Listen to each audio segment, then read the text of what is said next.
back to sort of talk about the actual fight after the fact, because you know this raises another question. How much do you remember when you're in the ring? Because well, let's break this down. So you were talking about a fight there with Anthony Joshua and Klitschko. These guys, you know, there was very mutual respect in the build-up to that fight. I was lucky enough to be there live ringside, and those guys went through hell and back. I mean, like Joshua got knocked down. Yeah, but not only knocked down, he was knocked down heavily and he was hurt.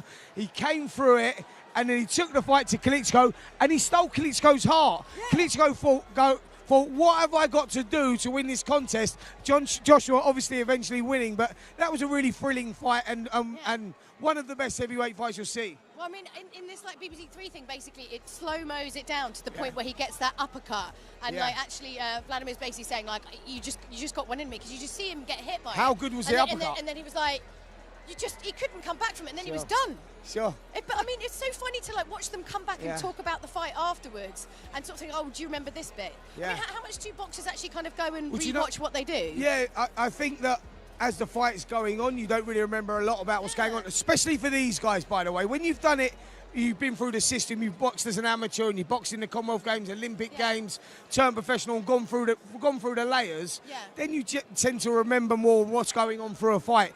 When you've done it for the first time, I remember my first fight as an 11-year-old kid. Why were you 11? I was 11. Right? You had to be 11 to box, and I boxed on my 11th birthday.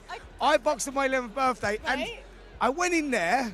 I remember the bell ringing, and I remember coming back out. It was all a bit of a blur, and I think these guys are going to feel that this evening. So you were 11. How can you remember that far back? Like, trust me, when you're getting punched in the face, you'll remember. Oh, because I mean, also, I think just even if you were to walk out in front of this crowd, like even if you didn't have to box at the end of like this walkway, I think that's pretty intimidating just on its own, walking out in front of a huge amount of people like this. That's got to mess with your head. Listen, I was saying that. I mean, that's why you've got to give these guys, forget the boxing ability, forget the skill set. These guys haven't been doing it long, and you've got to give them the ultimate respect. Look at this place, it's packed.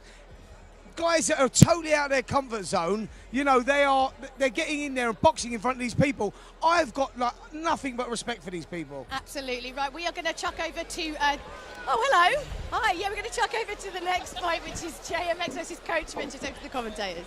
Well, next up it's JMX versus Coach Richard. Oh, it's getting a bit more tasty now. Now It's starting to get serious. Now it's really starting to get serious. For the record, we just went for a little toilet break, me and Joe. And I'm not going to say what happened with you. We walked past.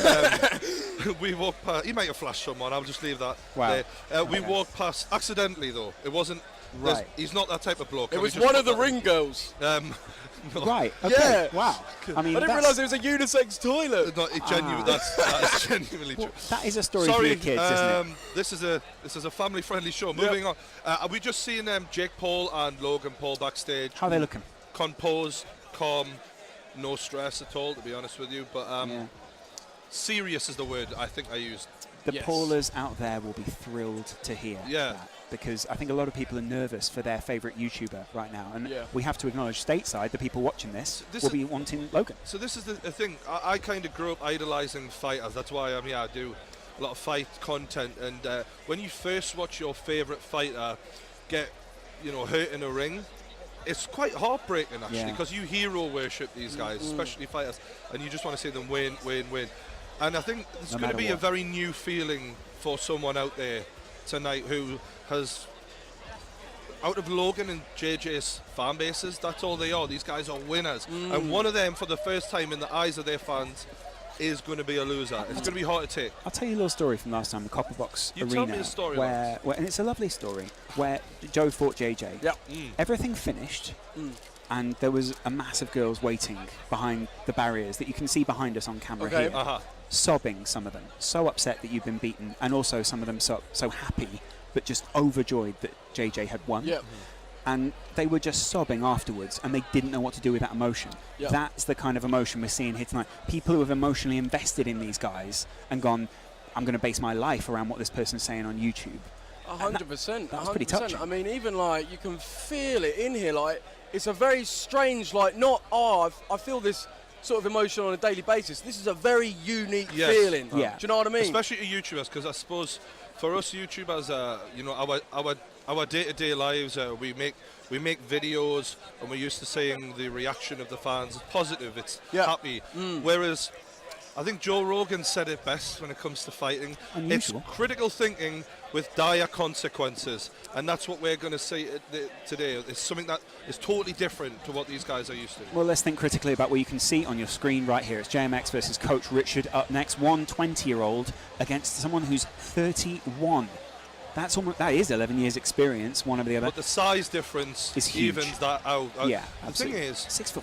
JMX is a very athletic boy, but Coach Richards was an actual athlete professionally, Olympic level, 100-meter sprinter, if I'm not mistaken. And he's a 2-time European gold medalist. So we're not going to see someone at a massive disadvantage the way I feel like JMX's last opponent was in terms of athleticism. 202 pounds versus 185 pounds. How much of a difference is that going to make? Well, it's a whole stone and then some. Yeah.